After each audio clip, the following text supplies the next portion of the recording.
Okay, so this is my first post. Is that what you guys call them here in YouTube? Or is it just video? Some of you know me from Instagram, and other people are just tuning in for the first time. I wish I could be who I used to be. I wish I could have my hair all done and not greasy and not have these roots and this silver hair, but I can't. And I wish I had my makeup done. I used to always have my makeup done. I had my foundation done, contours, I had my wing on point all the time. My eyebrows always done, framing the eyes, a few different shades of mascara going on. But that's gone too, because I don't have the energy for that. So, this is what you've got. Me. Whoever that is anymore, because I don't even know. I feel like I've lost everything, including my identity.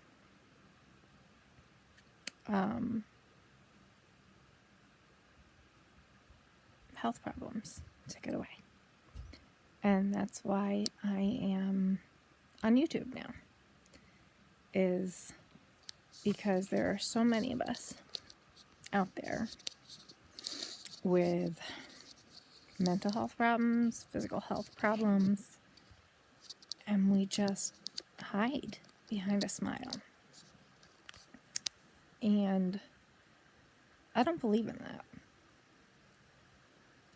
But a lot of us have to do that because we have jobs and we have to keep up that appearance.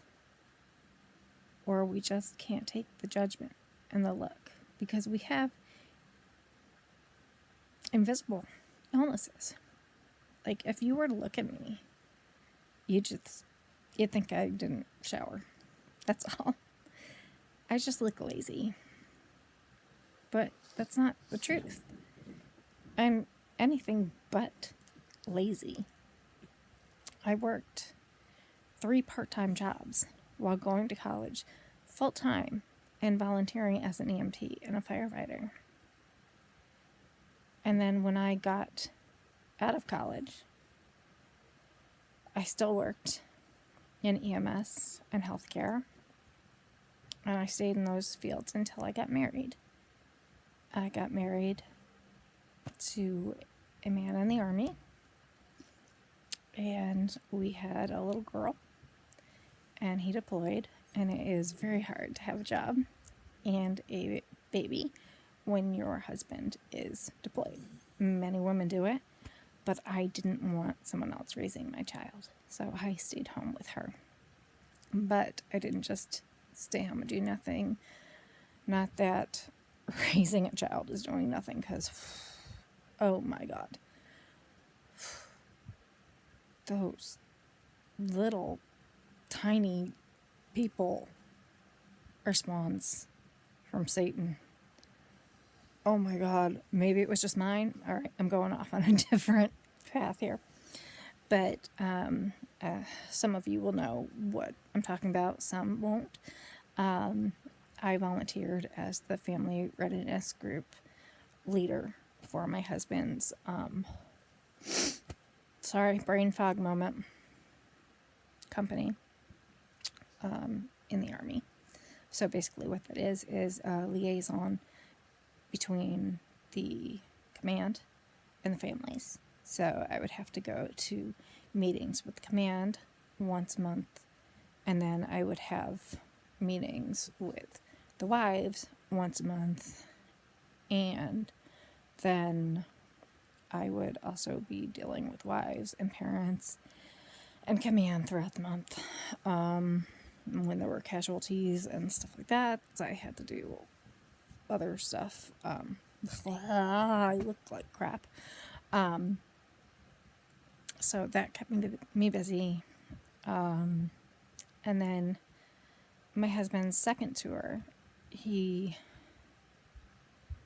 his Humvee hit roadside bombs 6 times. So, as you can imagine, that does a lot to your head, the overpressure inside the Humvee. So, my husband had a traumatic brain injury and some spinal cord issues and PTSD. And he had to get out of the military, which we did not expect. So he got out of the military, moved, and his PTSD was so bad. And he ended up needing back surgery. He was an alcoholic before, and he was recovering from alcoholism. He fell off the wagon, and then he also got addicted to the pain medicines that they put him on. It didn't help that they gave him a prescription for 16 milligrams of Dilaudid. I'm not even kidding you. Like every 6 hours. Or was it every 4? It was something that would like kill a fucking horse. But, yeah. And so we went through that for like 7 years. And he had a really bad flashback one night. And I'm not going to go into it because it's just too much for me. But it nearly cost me my life. And no, I did not leave. Because he didn't know what he was doing. And I'm glad to say now he's clean and sober. But unfortunately, all of that emotional stress kind of triggered a lot of disease genes, mutated genes that were hanging out in there.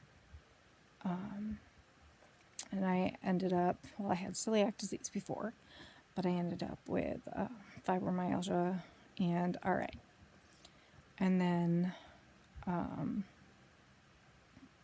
hypermobility disorder, which would be Ehlers-Danlos if I could prove that one of my family members had it, which I can show you pictures, which can show you that my family members kind of share the same similarities.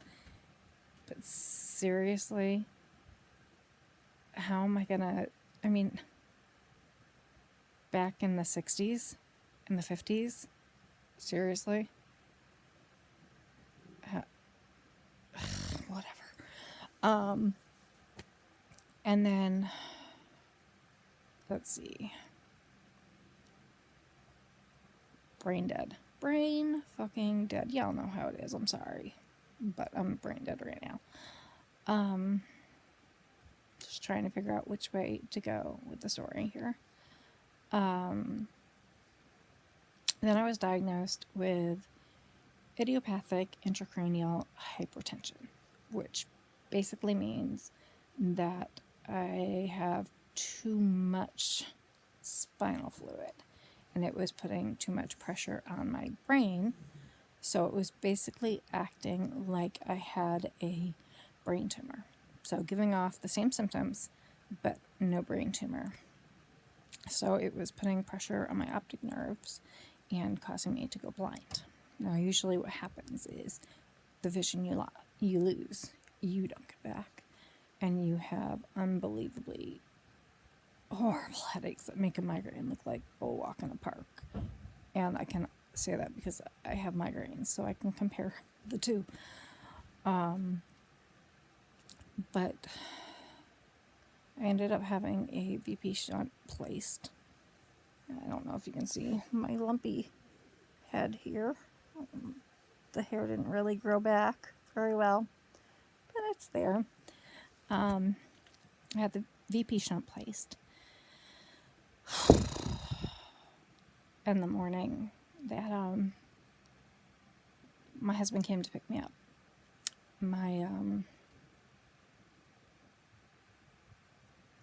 He came in with a weird look on his face, and I'm like, "What's the matter? Did you get a ticket?"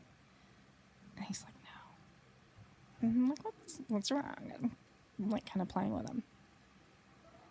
And he's that Graham died.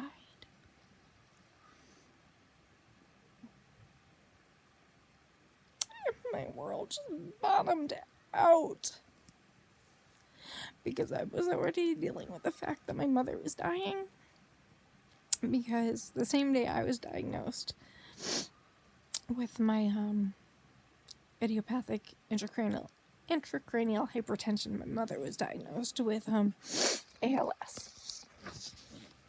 So I was already dealing with that. And I was already taking care of my mom a bit to help my aunt, just like overnight at her house and 2 days a week. And I just remember shoving him. And I went to hit him, and I realized what I was doing, and I just kind of fell apart. And I just remember saying, I gotta get to my mom, I gotta get to my mom. So, there was that. And then I went home after I saw my mom. And my daughter ended up with pneumonia like a few weeks later. So a couple weeks after having brain surgery, I end up sleeping on one of those terribly uncomfortable things for like a week because my daughter is in the hospital. Then we get home, and very, very soon after, and this is like right before Thanksgiving of 2016, my husband falls off the wagon with pills. So he goes off to rehab. And I'm still recovering from brain surgery. So my dad drives out. He lives 14 hours away from me. He drives out to be with me. And my daughter comes home with lice. You can't make this shit up. I'm not even joking. Oh, God. Yeah. And, of course, my scar, the surgery site, is too new. So I can't use anything on my head. So I have to go upstairs and shave my fucking head. My surgeon had been so careful just to shave a little spot where he needed to go and make sure I can cover it up with hair. But no, I have to shave my damn head.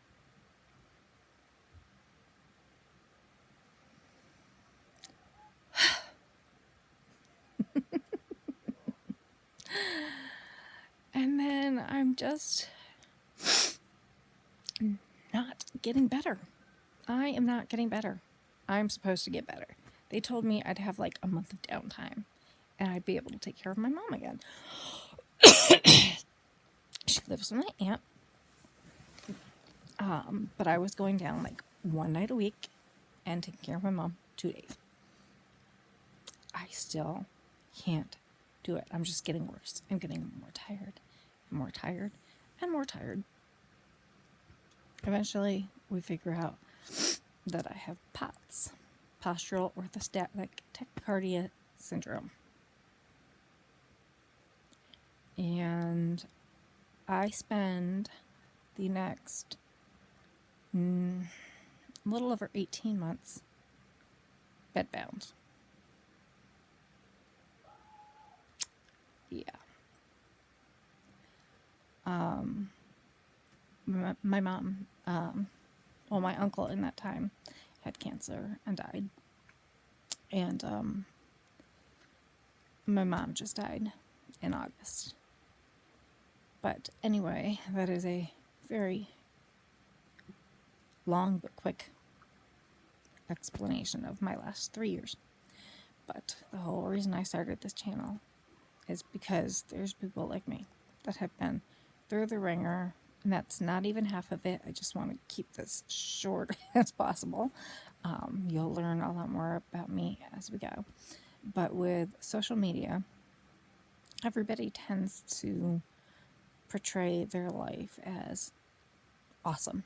They put up their best pictures from the best parts of their lives. And everybody else looks at these pictures and they wonder, what is wrong with me? Why is my life not like that? Why can't I be that happy? And that's just regular, healthy people. And then that's even the people putting up those happy pictures, look at other people's happy pictures. And they're wondering, why can't my life be like that? Because nobody's life is like that. Come on, let's get real with each other.